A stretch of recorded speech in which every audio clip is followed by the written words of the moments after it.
नमस्कार। आज हम स्टॉक मार्केट इन्वेस्टर और इंडिया के पहले successful value investor mister Chandrakant Sampat के बारे में बात करेंगे। उन्होंने लेट 1950s से स्टॉक मार्केट में इन्वेस्ट करना शुरू किया था। Management analyst mister Peter Drucker से वो बहुत प्रभावित थे। कंपनीज के एक्शंस देखते देखते वो इन्वेस्टिंग सीखे थे। वो कहते थे कि मार्केट्स और गलतियों से ही सही एजुकेशन मिलती है। अपनी एजुकेशन सिस्टम तो उल्टा अपने दिमाग का दरवाजा ही बंद कर देती है। इंडिया की एजुकेशन सिस्टम उन्हें बिल्कुल पसंद नहीं थी। कंपनी की प्रोडक्टिविटी और कंपनी इनोवेट कर रही है या नहीं, ये कुछ इंपॉर्टेंट चीज़ें वो इन्वेस्टिंग करते वक्त देखते थे। वो उन बिजनेसेस की तरफ ध्यान देते थे जो ग्रो कर पाए और लंबे टाइम के लिए सस्टेन कर सके। इसी विचारधारा से उन्होंने जिलेट में इन्वेस्ट किया था कि चाहे टेक्नोलॉजी कितनी भी आगे क्यों ना चली जाए, अपनी प्रोडक्टिविटी और इनोवेशन की मदद से जिलेट का सेल्स ज़रूर होगा।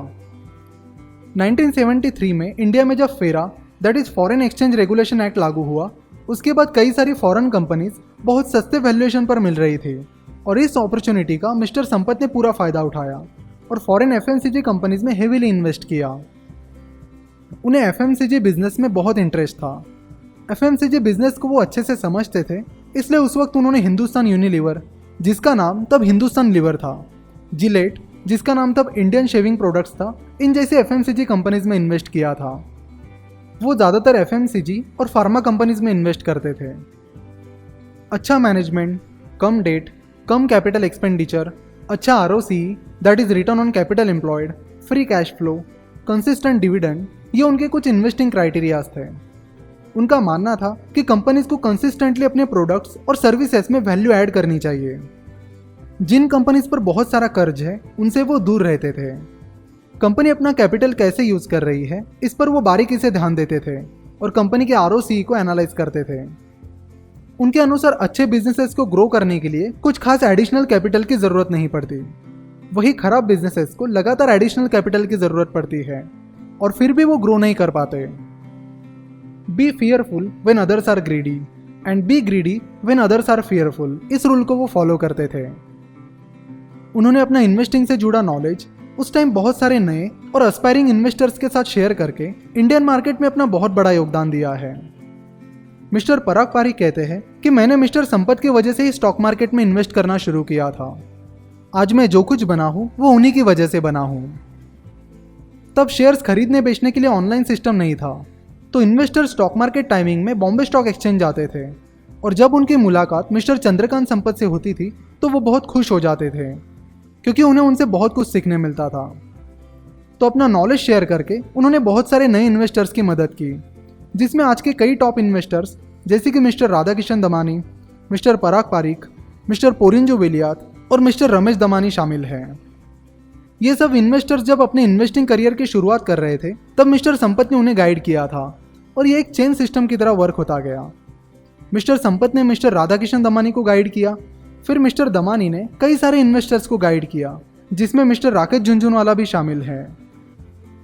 इंडिया के बहुत सारे इन्वेस्टर्स के लिए वो एक इंस्पिरेशन थे, इंस्पिरेशन है और हमेशा रहेंगे। वो इन्वेस्टर्स को कहते थे कि टेक्नोलॉजी बहुत तेजी से बदल रही है, इसलिए इन्वेस्टिंग करते वक्त टेक्नोलॉजी पर ध्यान देना बहुत ज़रूरी है। वो ये भी कहते थे कि कंपनी के पास स्ट्रॉन्ग विजन होना चाहिए और इन्वेस्टर्स को ये चेक करना चाहिए कि कंपनी अपने विजन की तरफ चल रही है या नहीं। Mister Sampat Peter Drucker, Karl Popper, Edward de Bono इनके काम के बारे में पढ़ते थे और इन्वेस्टर्स को भी उनके बारे में पढ़ने के लिए बोलते थे। वो कहते थे कि इन्वेस्टर्स को बड़े सपने देखने चाहिए और फिलोसोफर की तरह सोचना चाहिए। प्रॉक्टर एंड गैम्बल, जिसका नाम तब रिचर्डसन हिंदुस्तान था, कोलगेट, जिलेट, हिंदुस्तान लीवर, इन कंपनीज में उन्होंने बहुत प्रॉफिट कमाया। इन कंपनीज को उन्होंने इतने सस्ते वैल्यूएशन पर खरीदा था कि कई सारे बोनस शेयर्स और डिविडेंड्स मिलने के बाद और शेयर प्राइस बढ़ने के बाद उनकी एक्विजिशन कॉस्ट ऑलमोस्ट निग्लिजिबल हो गई थी। जितनी उन शेयर्स की प्राइस थी वो लगभग पूरा का पूरा ही उनका प्रॉफिट था।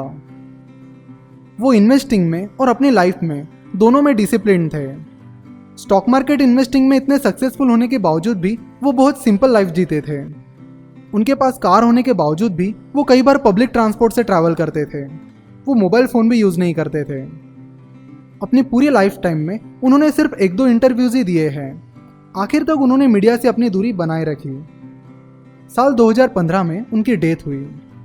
अपने आखिरी कुछ सालों में वो इस बात को लेकर बहुत चिंतित थे कि कई प्रोमोटर्स और टॉप मैनेजमेंट के लोग बस अपने बारे में सोचते हैं, इन्वायरमेंट और माइनॉरिटी शेयर होल्डर्स के बारे में बिल्कुल नहीं सोचते हैं।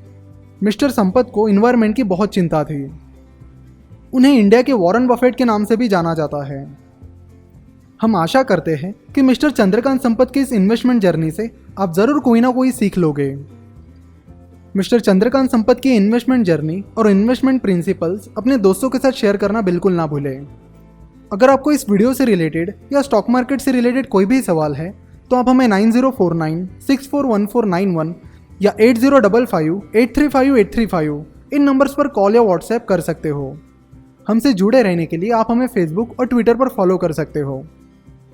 अगर आप Finnovations.com पर नए हो तो ज़रूर चैनल को सब्सक्राइब करके इस बेल आइकॉन पर क्लिक कीजिए ताकि आपको हमारे सारे वीडियोज़ के नोटिफिकेशंस मिलते रहे।